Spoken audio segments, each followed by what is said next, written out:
Hello दोस्तों, आप सबका स्वागत है मेरे चैनल में। वीडियो को लाइक करें, चैनल को सब्सक्राइब करें। शुरू करते हैं। हेलो फ्रेंड्स, आज की स्टोरी है भुवनेश्वर से, जो कि दो फ्रेंड्स की है, रिया एंड दिया। रिया एंड दिया दो बेस्ट फ्रेंड्स होती हैं जो कि अपनी स्टडी कंप्लीट करने के लिए उड़ीसा के भुवनेश्वर में रौरकेला कॉलेज में एडमिशन लेती हैं। वह वहां अपने रहने के लिए पीजी सर्च कर रही होती हैं। फाइनली दोनों को पीजी मिल जाता है। फिर दोनों अच्छे से सारा सामान सेट कर लेती हैं। पूरे दिन पीजी वगैरह सर्च करने के बाद वो काफ़ी थक जाती हैं और रात में एक गहरी नींद में सो जाती हैं। उनको वहाँ के बारे में कुछ भी नहीं पता होता क्योंकि वहाँ अभी दोनों न्यू थी। नेक्स्ट मॉर्निंग जब दोनों सोकर जगती हैं तो दोनों काफ़ी हैप्पी होती हैं, यह सोचकर कि चलो अब अच्छे से सब कुछ हो गया। फिर दोनों नेक्स्ट डे से कॉलेज जाना स्टार्ट कर देती हैं। कुछ टाइम कॉलेज जाते जाते उनके मन में एक ख्याल आता है कि क्यों ना भुवनेश्वर में रोड ट्रिप की जाए, क्यों ना हम घूमने चलें। दोनों स्कूटी लेकर घूमने के लिए निकल जाती हैं। उन्हें निकले काफ़ी टाइम हो जाता है। जब वो इस साइड से जा रही होती हैं तो उनको सब लोग दिखाई देते हैं। रोड पे काफ़ी लोग आते जाते नज़र आते हैं। सब कुछ उनको मतलब अच्छा लगता है। लेकिन जब वो लोग काफ़ी टाइम हो जाता है, उन दोनों को उस साइड से आते आते काफ़ी अंधेरा हो जाता है। तब उन्हें उस सड़क पर एक भी इंसान नज़र नहीं आता। तो वो सोचती हैं ऐसा क्या हुआ कि जब हम उधर से आ रहे थे तो सब लोग थे, लेकिन इधर से जाते टाइम कोई भी हमें नज़र नहीं आ रहा। और दिया काफ़ी डर जाती है। तो रिया बोलती है कि डरो मत, कोई बात नहीं, हम निकलते हैं, बस टाइम से पहुंच जाएंगे। रात के 12 बज चुके होते हैं। दोनों को काफ़ी भूख भी लग जाती है। कुछ टाइम बाद उन्हें रास्ते में ऐसा दिखता है मानो कुछ औरतें बैठी हैं और वहाँ पर कुछ हलवा पूरी वगैरह बन रहा है। वो पास आकर अपनी स्कूटी को रोकती हैं और कहती हैं आंटी नमस्ते, हम यहाँ नए हैं। जब हम उधर से आ रहे थे तो यहाँ पे काफ़ी लोग आते जाते हमें नज़र आ रहे थे, लेकिन अब तो हमें यहाँ पे कुछ नहीं दिख रहा है, एकदम सुनसान रोड। आप ऐसे सुनसान रोड पे यहाँ हलवा पूरी क्यों बना रही हो? आंटी बोलती हैं बेटा आज मेरे बेटे का जन्मदिन है और ये प्रसाद है, तुम भी खा लो। रिया मना करती है कि नहीं नहीं आंटी, हम घर जाकर खा लेंगे। बट दिया को काफ़ी भूख लगी होती है तो दिया बोलती है हाँ ठीक है आंटी, आप दे दो, हम खा लेंगे। रिया मना करती है दिया को, लेकिन दिया नहीं मानती, वो फिर भी खा लेती है। तब भी आंटी रिया को भी बोलती है बेटा तुम भी खा लो, ये तो प्रसाद है। रिया बोलती है नहीं नहीं आंटी, हम दोनों इसमें से ही खा लेंगे, हम एक में से ही खा लेंगे। आंटी बोलती है जैसा तुम्हारी मर्जी। दिया खाना शुरू कर देती है। रिया उसको इशारों से मना करती है, लेकिन दिया नहीं समझ पाती। रिया भी दिया की साइड फेस कर लेती है ताकि आंटी को लगे कि हाँ वो भी खा रही है, लेकिन वो कुछ खाती नहीं है। ऐसा बोलकर रिया पूछती है आंटी आप कहाँ रहते हो? वह बोली बेटा यहीं पास में मेरी एक झोपड़ी है, मैं थोड़ा यहीं रहती हूँ। आज मेरे बेटे का जन्मदिन है तो मैं हलवा पूरी बनाकर बांट रही थी, कोई आता जाता हो उसको खिला देती हूँ। दिया सारा खाना ख़त्म कर चुकी होती है।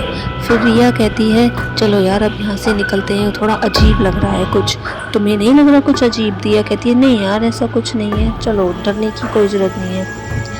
तो जैसे ही दिया स्कूटी चलाते चलाते थोड़ा इधर उधर स्कूटी को जैसे घुमाने लग जाती है तो रिया थोड़ा डर जाती है। रिया बोलती है दिया प्लीज़ ये हंसी मजाक का टाइम नहीं है, स्कूटी को अच्छे से चलाओ और आराम से चलाओ।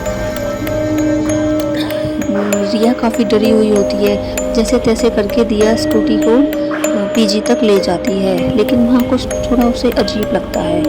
वहाँ जाकर रिया हाथ मुँह धोकर आती है, बट इतने देखती है दिया सो चुकी होती है।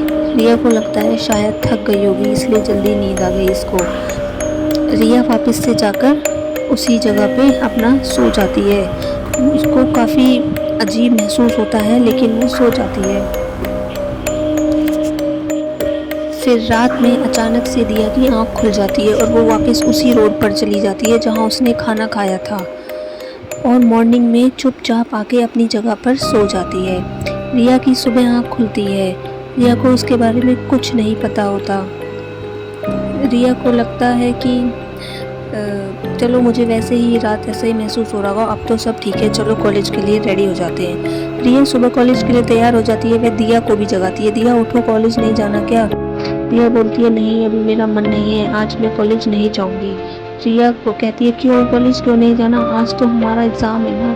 तो रिया उसके ऊपर चिल्ला के पड़ती है कि नहीं जाना ना, मैंने एक बार मना कर दिया ना, मुझे कॉलेज नहीं जाना तो नहीं जाना। रिया को उसका बिहेव थोड़ा अजीब सा लगता है। यह देखकर रिया बहुत परेशान हो जाती है। दिया को पता नहीं क्या हो गया है, ये ऐसा बिहेव क्यों कर रही है। दिया बिल्कुल कॉलेज नहीं जाना चाहती थी, ना किसी से बात करती थी। अब उसका ऐसा मन कर रहा है कि वो अकेले एक कोने में बैठी रहे, और यह रोज रात में उसी रोड पर चली जाती थी जहाँ उसने खाना खाया था। एक दिन रिया को नींद नहीं आ रही थी। रिया का पेट थोड़ा अजीब लग रहा है।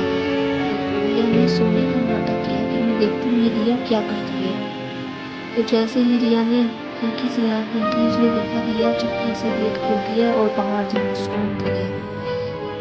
रिया ने सोचा ये आदमी कहाँ जा रही है, बात भी नहीं करती, किसी से खाना भी नहीं खाती, इसको हुआ क्या है। रिया बहुत डरी हुई थी एकदम से।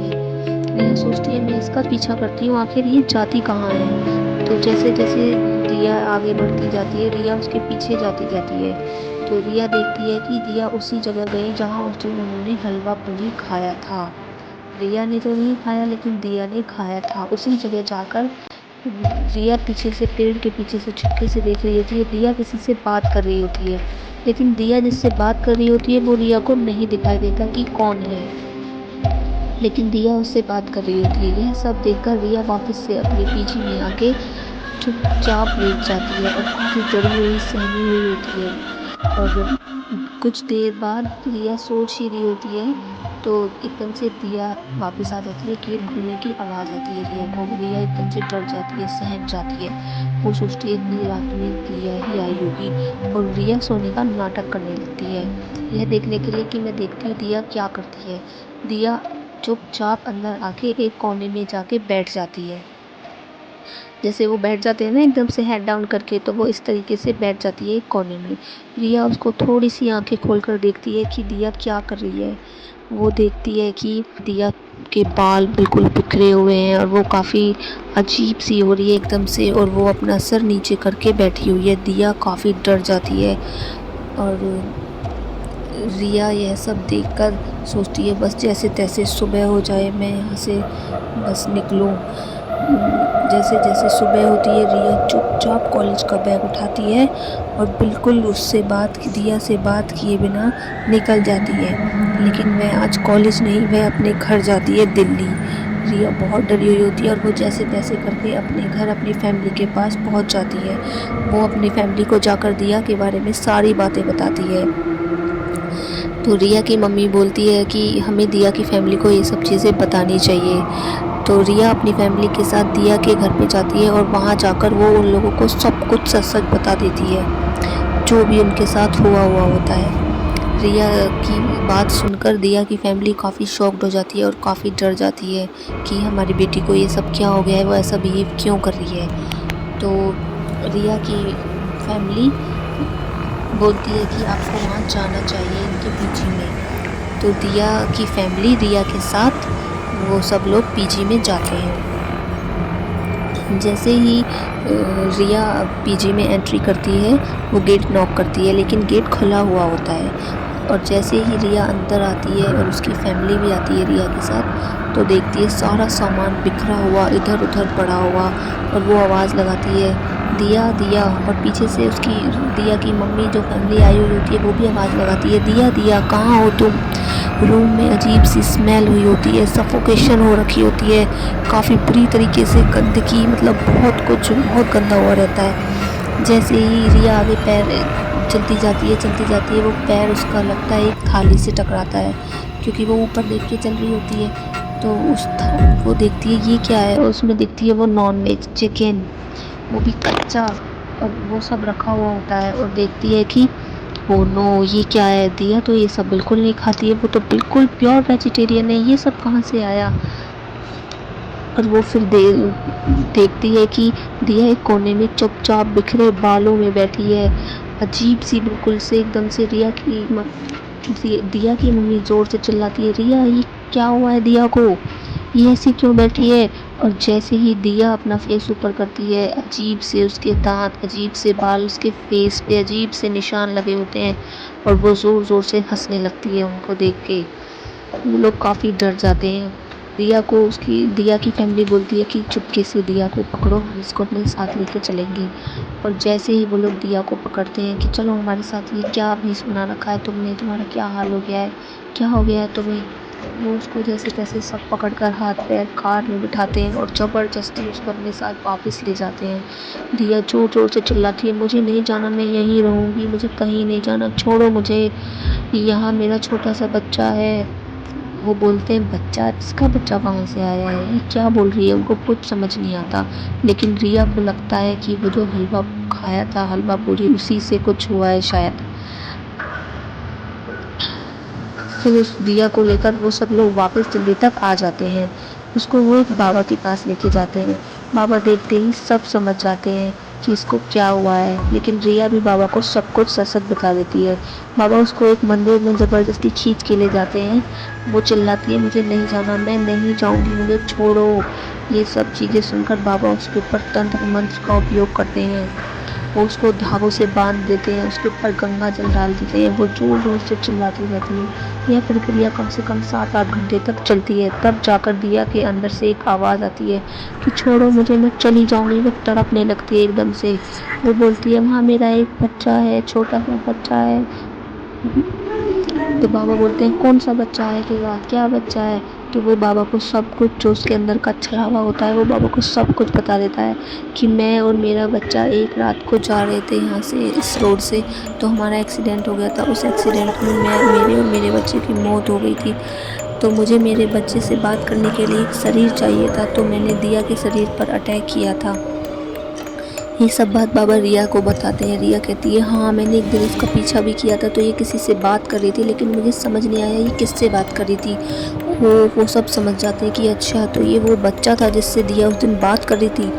तब बाबा बोलते हैं उससे, छलावा से, इसका शरीर छोड़ के जा यहाँ से, दोबारा यहाँ कभी मत आना। और काफ़ी उसकी आत्मा अंदर ही अंदर तड़पती है। और दिया के अंदर से ज़ोर से एक आवाज़ आती है चिल्लाने की। तभी उसकी आत्मा, वो छलावा निकल के चला जाता है। बाबा ने कुछ देर के लिए दिया को मंदिर में बंद कर दिया होता है और उसकी फैमिली को बोला कि यहाँ अभी कोई मत आना, कुछ देर के लिए अकेले छोड़ दो उसको। कुछ देर बाद दिया के खांसने की आवाज़ आती है। वो अपनी मम्मी को आवाज़ लगा रही होती है। बाबा बोलते हैं, रुको, कोई नहीं जाएगा अंदर, पहले मैं जाकर देखता हूँ। तब बाबा जाकर देखते हैं तो दिया बैठी हुई होती है, बाल बिखरे हुए होते हैं, अजीब सा, थोड़ी बेहोशी सी की हालत में होती है। वो उससे बात करने की कोशिश करते हैं, दिया दिया। उसके अंदर से तो छलावा निकल गया होता है। वो बोलती है, मम्मी बचाओ, मम्मी बचाओ, लेकिन मैं पागल हो चुकी होती है। जो दिया की फैमिली होती है काफ़ी परेशान हो जाती है उसको देखकर, और वो उसका काफ़ी ट्रीटमेंट कराते हैं, लेकिन उसका माइंड थोड़ा ख़राब हो चुका होता है। अजीब सी रिएक्ट करने लगती होती है। और रिया भी ये देखकर परेशान हो जाती है कि यार, हम लोग तो वहाँ पे पढ़ाई करने गए थे, ये क्या हो गया हम लोगों के साथ। ये सब चीज़ें देखकर वो काफ़ी परेशान हो जाते हैं। रिया का ट्रीटमेंट कराते हैं, पर आज भी वह पूरी तरह